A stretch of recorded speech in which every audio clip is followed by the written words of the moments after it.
Hey there. Thanks for joining me for another episode of Blind Buys.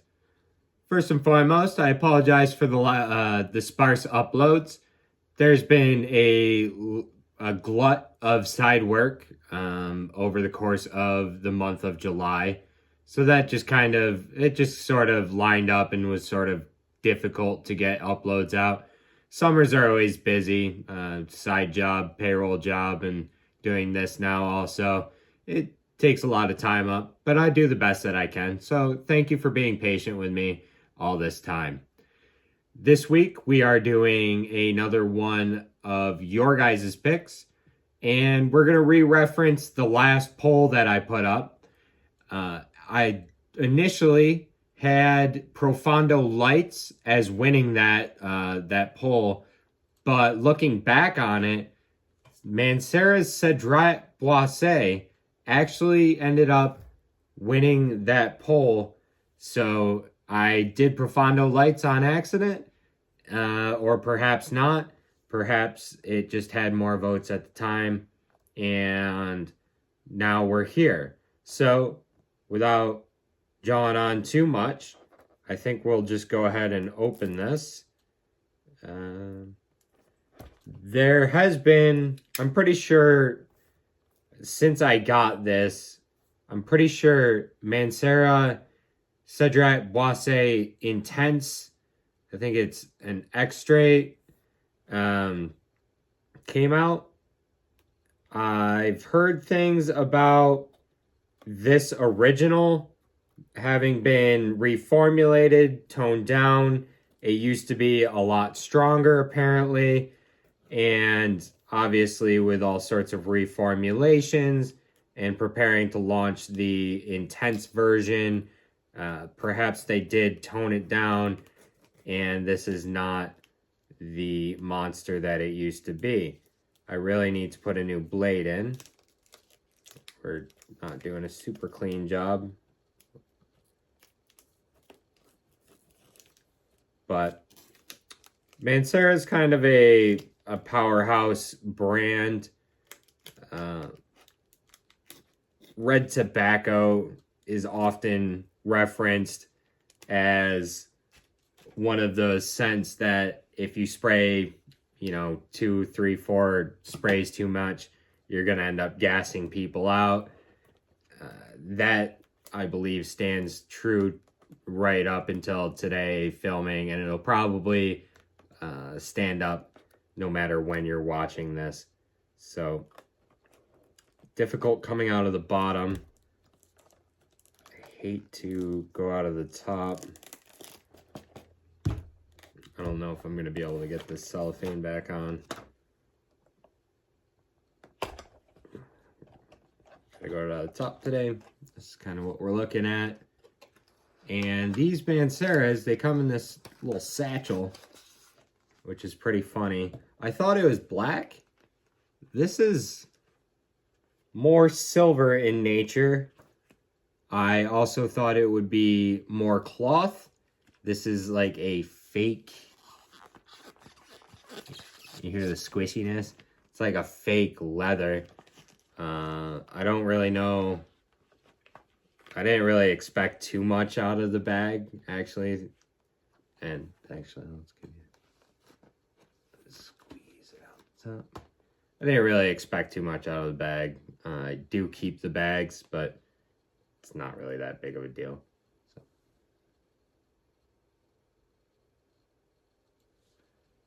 There we go. These bottles look a lot bigger, I suppose, on the website advertisements.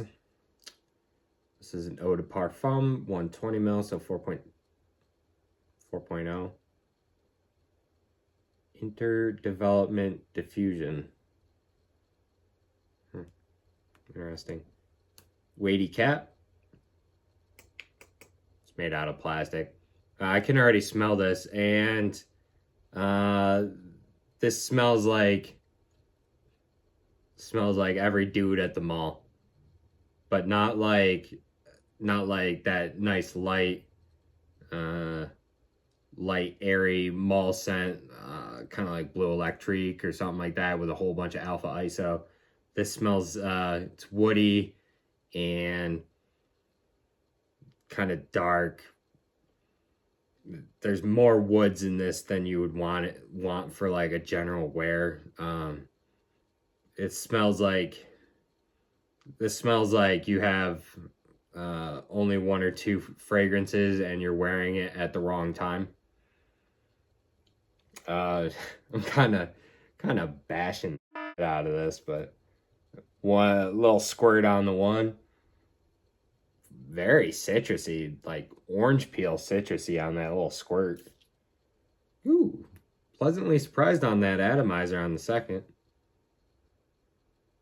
Less mandarin than I had hoped on the first. Let's give ourselves a couple. Let's get a Juan 2 crazy atomizer. Juan 2 atomizer.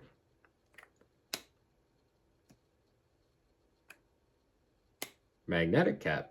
Interesting. Magnetic cap that attracts every single fingerprint known to existence. So, woody. Almost like there's some tobacco in there. I don't think that has anything to do with it, but almost smells like somebody smoked a cigarette along with it too. Kind of weird.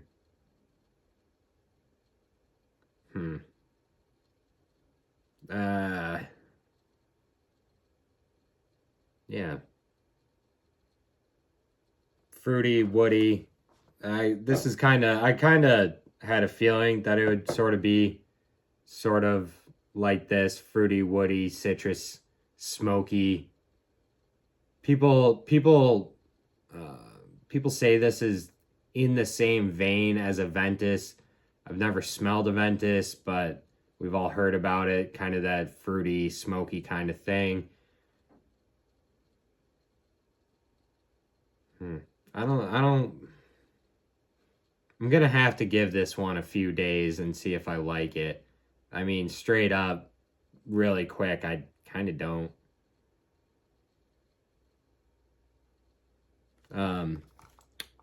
The Fragrantica cop out. We've got woody, fruity, citrus, powdery, aromatic, leather, sweet, warm, spicy, animalic, and vanilla as the accords. Yeah, it kind of reminds me of like chewing tobacco. Kind of reminds me of like Skull Apple back in the day. Let's see what kind of notes we've got going on. On the top, we've got Sicilian lemon, black currant, bergamot, and spicy notes. In the middle, we've got fruity notes, patchouli, and water jasmine. That's the first time I've seen water jasmine. And in the base, we've got cedar, leather, sandalwood, vanilla, white musk, and moss. So, I guess the moss makes sense. It is mossy. The fruity kind, that was more of a top note. All these fruities and citrusies, they wash off real quick. I'm not really getting too much out of that. This is primarily a woody, smoky kind of vibe. Probably a bit heavier than probably a bit heavier than I'm going to want to wear in intense heat. I don't think it's supposed to be too hot. I think the summer's kind of trailing off. But no tobacco in there. I didn't really think that would actually be a note, but it kind of smells like it. Anyways, we're going to wear this for a few days. I'm going to give this a fair amount of time, but probably not too long because uploads have been lacking and we got to get right back on that schedule. So check it out on the other side of the waterfall and we'll let you know how this went. Thanks, guys. Okay, folks, it's been a full 7 days, so it's definitely about time that I wrap up my thoughts on Mancera's Cedrat Boise.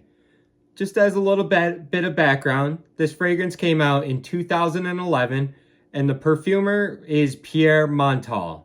If that name sounds familiar, Montal is, well, basically kind of famous for doing his own line, Montal fragrances, basically all of them, if not all of them, and Mancera's entire line, all of them, if not all of them. In terms of batch code, I've got 22F180H, which gives us an exact born on date of June 29th, 2022. So a bit over a year old, but this really hasn't lost any sort of performance, nor would I expect any fragrance to lose any performance if stored properly in a year's time. A year is nothing in terms of storage, so a year is fine. I got this off of Fragrance Buy, and I had some slight discrepancies trying to figure out how much I paid for this. Fragrance Buy gives a receipt, and I'll have to put it on screen now. With a subtotal in Canadian dollars, I'm obviously an American. I use American Eagle dollars. So on the receipt, it says $86.19 for 4 ounces. Now, whether that's Canadian dollars or American dollars, I think it's in Canadian, which gives us a $21.54 per ounce Canadian price.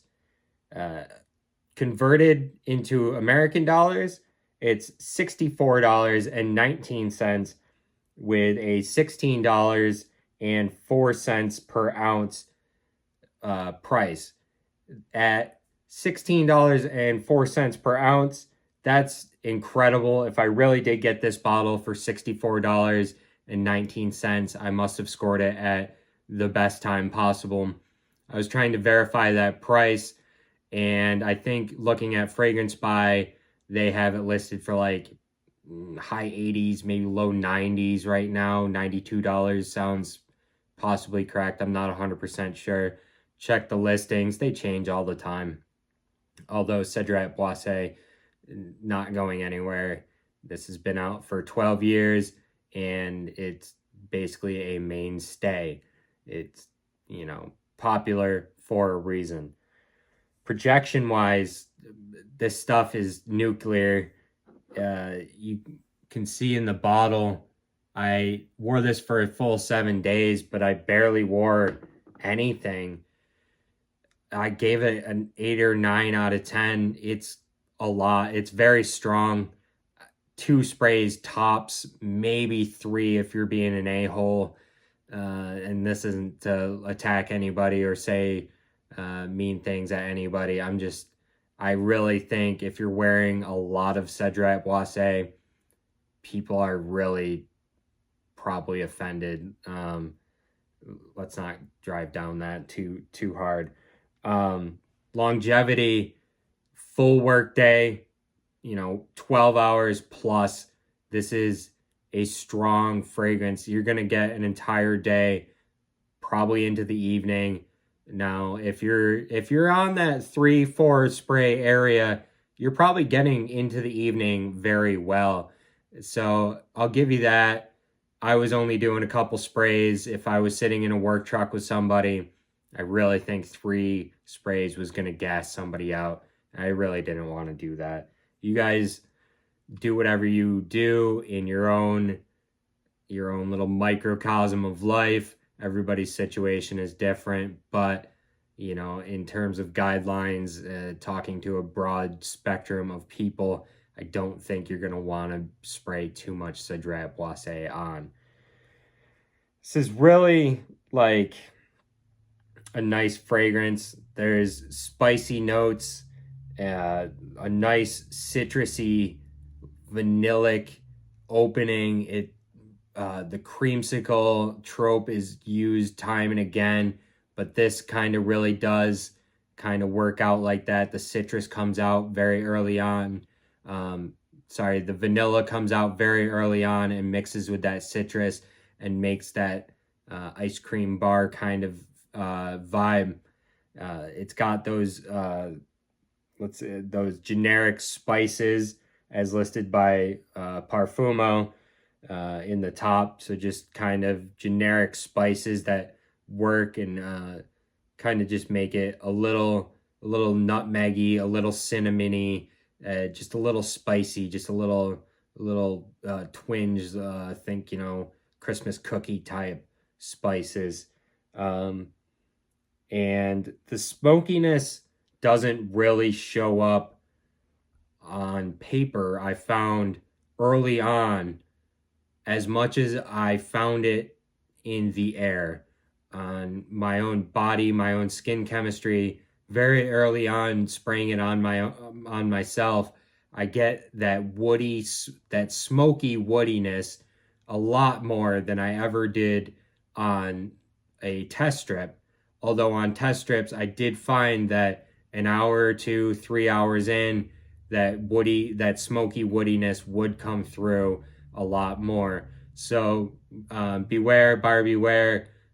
Test it on your skin and on a strip and figure out which one is more similar for your body chemistry.